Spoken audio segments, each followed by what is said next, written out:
मेरे लिए बड़ा हर्ष का विषय है कि एक विजन के साथ कई सालों से भारत सरकार सुरक्षित, पारदर्शी और evidence based criminal justice system के निर्माण में लगी है। इसमें आज एक और कड़ी जुड़ने जा रही है। दिखने में तो महज 88 करोड़ की लागत से एफएसएल का निर्माण हुआ है, परंतु इस एफएसएल के सीएफएसएल के माध्यम से पश्चिम बंगाल, झारखंड, बिहार, ओडिशा, असम, सिक्किम और उत्तर पूर्व के सभी राज्यों को evidence based criminal justice system develop करने में एक होलिस्टिक अप्रोच की भूमिका का निर्वहन करने में मदद करेगा। ये सभी राज्यों से, पूरे नॉर्थ ईस्ट से कॉम्प्लिकेटेड केस तो यहां आएंगे ही आएंगे, हर विधा के आएंगे, परंतु इसके साथ साथ हमारे 3 नए आपराधिक न्याय प्रणाली से जुड़े कानून और उसके क्रियान्वयन में एविडेंस का महत्व, फॉरेंसिक साइंस का महत्व और उसका दोषियों को सजा कराने में महत्व, ये तीनों प्रक्रिया को समझाने में, अपनाने में और उसको अंततोगत्वा पुलिस स्टेशन तक पहुंचाने में इस एफएसएल का बहुत बड़ा रोल रहने वाला है।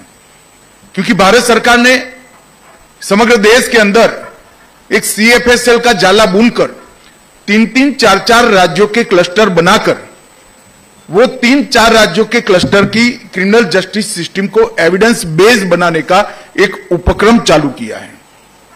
अभी तो एफएसएल बनाने का काम है, उसके बाद भारत सरकार का गृह मंत्रालय एक सीएफएसएल और इसके अंतर्गत 4-5 राज्यों के क्लस्टर को ये पूरी सिस्टम होलिस्टिक अप्रोच के साथ किस तरह से डेवलप की जा सकती है, इनकी ट्रेनिंग किस तरह से की जा सकती है, इसका अभियोजन में उपयोग किस तरह से किया जा सकता है और सटीक से सटीक नतीजे जल्द से जल्द कैसे प्राप्त हो सकते हैं, ये सारी चीजों को आने वाले 1-2 साल के अंदर हम जमीन पर उतारेंगे। हम जनवरी 26 से एक क्लस्टर अप्रोच से फॉरेंसिक साइंस को थाने तक पहुंचाने का अप्रोच, फॉरेंसिक साइंस के उपयोग को एविडेंस में महत्व देने के लिए हर कोर्ट तक पहुंचाने का एक प्रक्रिया, हर छोटे से छोटे थाने में बैठा इन्वेस्टिगेशन करने वाले व्यक्ति को इसका महत्व समझाने का एक अभियान हम जनवरी 26 से चालू करेंगे। और इसके माध्यम से समग्र देश की क्रिमिनल जस्टिस सिस्टम को हम तर्क की जगह एविडेंस बेस्ड बनाएंगे, जिससे संदेह की कोई गुंजाइश नहीं रहेगी, शक का लाभ दोषियों को नहीं मिलेगा और जो पीड़ित है उसको न्याय मिलेगा।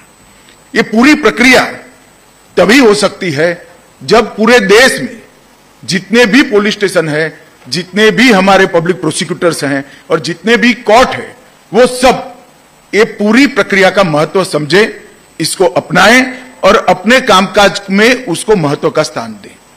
तो सेंट्रल फॉरेंसिक्स लेबोरेटरी का जो जाला बुनना हम चाहते हैं, उसके माध्यम से क्लस्टर अप्रोच से कॉम्प्लिकेटेड केस में विशेषज्ञों की मदद से निर्णय पर पहुंचना तो है ही, परंतु साथ साथ एक पूरी क्रिमिनल जस्टिस सिस्टम की न्याय प्रणाली में आमूलचूल परिवर्तन करना भी है।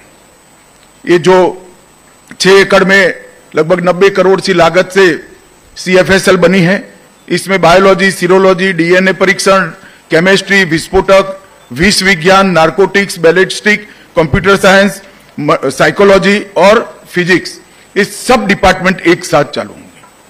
तो राज्य की एफएसएल में जहां तज्ञता की जरूरत होगी, विशेषज्ञ की जरूरत होगी, वो सारे केस यहां बहुत सरलता से ट्रांसफर भी होंगे और इसका उपयोग भी कर पाएगा। आज यहां पर नार्कोटिक्स संस्करण 2 और एक्सप्लोजिव संस्करण 2 का भी विधिवत रूप से विमोचन हुआ है। मुझे विश्वास के दोनों संस्करण देश भर की फॉरेंसिक साइंस लेबोरेटरी को कई सारे काम करने के लिए सरलता उपलब्ध कराएंगे। हम 21वीं सदी में जब हमारे ट्रांजैक्शन, कम्युनिकेशन, आइडेंटिटी और बेसिक डिटेल जब सब ऑनलाइन हो रहा है, एक जगह पे स्टोर हो रहा है, तो अपराध का स्वरूप भी इतनी ही तेजी से बदल रहा है। और ये बहुत जरूरी है कि अपराध को रोकने वाले अपराधी से 2 कदम आगे रहें। और इसमें अगर हम विज्ञान का उपयोग नहीं करते, स्पष्टता से युक्त कानूनों का उपयोग नहीं करते हैं, तो हम अपराध से 2 कदम आगे नहीं रह सकते। आज एक प्रकार से डीएनए के माध्यम से मेरी ध्यान में है 20-20 साल पुराने केस में आज सजा होने की शुरुआत हुई है।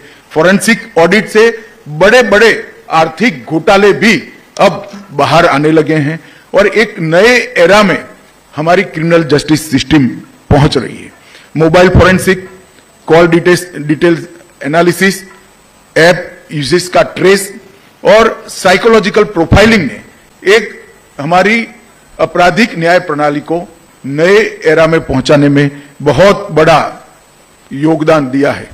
मित्रों, जब मैं यहां आया हूं तब भारतीय न्याय संहिता, भारतीय नागरिक सुरक्षा संहिता और भारतीय साक्ष्य अधिनियम बीएनएस, बीएनएसएस और बीएसए उसको भी जरूर जिक्र करना चाहूंगा। ये भारत के लोगों द्वारा चुनी गई संसद ने भारत के लोगों के संविधान अधिकारों की रक्षा के लिए बनाए कानून। 160 साल पुराने अंग्रेजों ने बनाए हुए कानून को नरेंद्र मोदी जी के नेतृत्व में भारत सरकार ने खत्म कर नए भारत के नए कानून लेकर हम आगे बढ़े हैं और लोगों को न्याय दिलाने की दिशा में मैं मानता हूं कि ये एक क्रांतिकारी बदलाव है। अब प्रमाण के अभाव में दोषी निर्दोष नहीं छूट जाएंगे, इसका मुझे पूरा भरोसा है। ये कानून में आने वाले 100 वर्षों तक तकनीक में जितनी भी बदलाव आने की संभावनाएं हैं वो सभी को अभी से समाहित कर डेफिनेशंस बनाई गई हैं। क्राइम सीन इन्वेस्टिगेशन, ट्रायल, ये सभी में टेक्नोलॉजी के उपयोग को हमने कानूनी आधार दिया है और 7 वर्ष से ज्यादा 7 वर्ष से ज्यादा जिस दफा में सजा है वो सभी के लिए फॉरेंसिक साइंस की टीम की विजिट को हमने कंपलसरी कर दिया है। नए कानून में हमने टेररिज्म की व्याख्या भी की है, इलेक्ट्रॉनिक साक्ष्य की स्वीकार्यता को भी कानूनी आधार दिया है, जिससे voice logs, digital voice message, कई सारे इलेक्ट्रॉनिक एविडेंस सब सजा कराने के काम में आएंगे। और पुलिस जांच में ऑडियो वीडियो रिकॉर्डिंग, फॉरेंसिक साक्ष्य की वीडियोग्राफी और डिजिटल रिकॉर्डिंग पूछताछ के दौरान इसको भी कानूनी आधार देने का काम किया है। सबसे बड़ी बात इस कानून में न्याय समय पर मिले, इसकी हमने चिंता की है। 60 दिन के अंदर चार्जशीट करने का प्रावधान है और मैं इसको लगातार मॉनिटर कर रहा हूं। लगभग 60% केसों में हमारे लोगों को सालों पुरानी आदत बदलकर अब 60 दिन के अंदर चार्जशीट होने लगा है। ये बहुत अच्छी उपलब्धि। 1 साल के भीतर 60% केसों का चालान 60 दिन के अंदर होना, ये बहुत बड़ी उपलब्धि है हमारे लिए। और जो विशेष प्रकार के केस है इसमें 90 दिनों में ट्रायल पूरा किया जाएगा। ट्रायल इन एब्सेंसिया, उससे देश छोड़कर भगोड़ा होकर विदेश में बैठकर अपराध कर कानून की रीच के बाहर जो रहते थे, उनकी अनुपस्थिति में भी ट्रायल हम करेंगे, उनको सजा भी सुनाएंगे और सजा सुनाने के बाद अंतर्राष्ट्रीय समझौतों का उपयोग कर उनको वापिस लाने का भी हम काम करेंगे। यहां पर जो कोई भी पीड़ित है उसको फोन पर सभी प्रकार की सूचनाएं समय समय पर उपलब्ध होगी और उसको थाने के चक्कर न लगाने लग पड़े, इसकी हमने बहुत बड़ी व्यवस्था की है। और आज मैं बहुत फक्र के साथ कह सकता हूं कि 17,184 थाने सभी के सभी सीसीटीएनएस से जुड़े हुए हैं, ऑनलाइन है और सभी का डेटा एक साथ जनरेट हो। और ये मॉनिटरिंग जो भारत सरकार का गृह मंत्रालय कर रहा है वो भी ऑनलाइन ही कर रहा है। इससे मालूम पड़ता है कि कितना बड़ा बदलाव हम बहुत कम समय में लेकर आए हैं।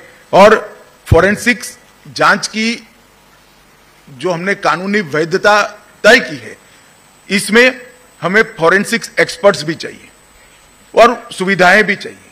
तो हमने भारत सरकार की ओर से हर जिले में एक फॉरेंसिक मोबाइल वाहन के लिए हर राज्य को सहायता ऑफर की है और करीब करीब ये पूरे देश भर में कई राज्यों ने एक एफआईआर का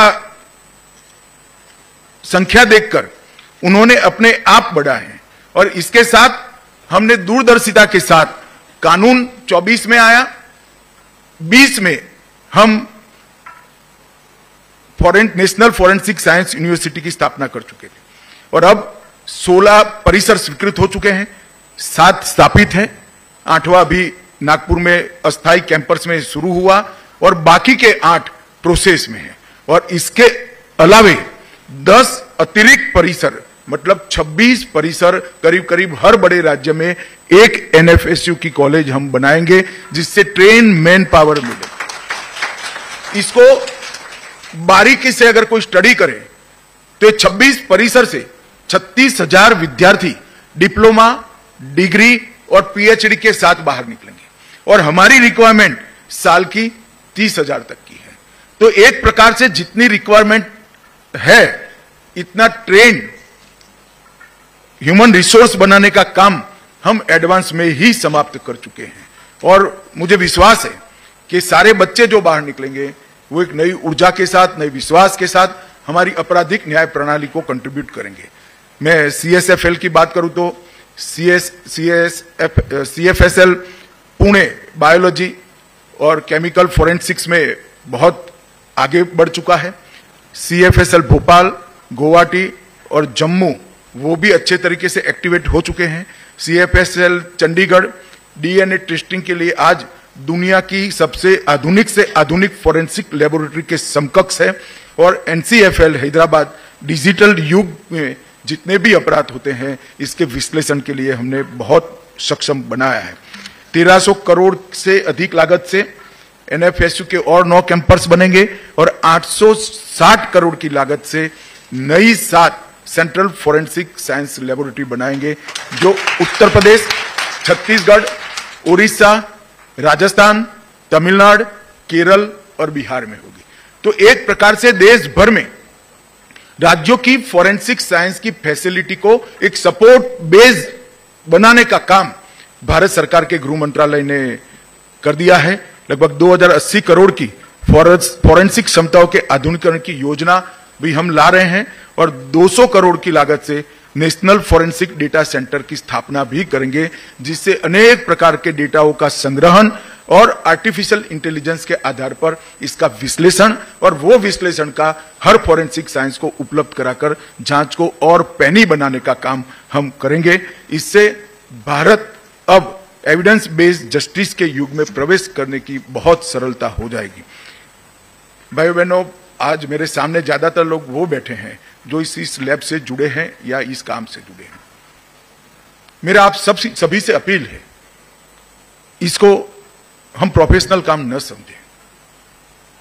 हमारे संविधान निर्माताओं ने आजादी की स्पिरिट को हमारे संविधान के अंदर भरने का काम किया, मगर वो स्पिरिट को जमीन पर उतारने का काम शायद हम बहुत देरी से शुरू कर रहे हैं। एक गरीब आदमी इतना निराश हो जाए कि थाने में फरियाद करने ही न जाए। उसके शरीर के साथ हुए अन्याय को, उसकी संपत्ति के साथ हुए अन्याय को और उसके सम्मान के साथ हुए अन्याय का न्याय मांगने का इसका हौसला ही टूट गया है। हमारा दायित्व है कि हर गरीब से गरीब व्यक्ति सर ऊंचा कर कर सिस्टम पर भरोसा कर कर थाने में जाए, फरियाद कराए और न्याय प्रक्रिया से कम समय में न्याय प्राप्त करे। और इसके लिए फोरेंसिक साइंस का ये पूरा फैमिली जो है, चाहे सीएफएसएल होगा, चाहे एनएफएसयू होगा, चाहे राज्य की फोरेंसिक साइंस लेबोरेटरीज होगी, ये पूरे परिवार ने अपना रोल धर्म समझकर अपनाना होगा, एक स्पिरिट के साथ कि हम देश में न्याय के परिदृश्य को बदलना चाहते हैं, हम देश में समय पर न्याय उपलब्ध कराना चाहते हैं और हम देश में देश का सजा कराने का दर दुनिया में सबसे ऊपर ले जाना चाहते हैं और सजा कराकर हम क्राइम को कंट्रोल करेंगे। ये मिशन के साथ आप लोगों ने काम करना चाहिए। जैन साहब के नेतृत्व में आप सभी, मुझे भरोसा है कि ये जो स्पिरिट है भारत सरकार का, उसको जमीन पर उतारने में हम सब लगेंगे और हमारे 130 करोड़ लोगों को फिर से एक बार न्याय पर भरोसा हो, ऐसा वातावरण बनाएंगे। आप सभी को अनेक अनेक शुभकामनाएं देता हूं और आने वाले दिनों में आपके महत्वपूर्ण रोल को समझकर आप देश के अंदर संविधान का राज करने में आप मदद करेंगे, ऐसा भरोसा भी करता हूं। वंदे मातरम।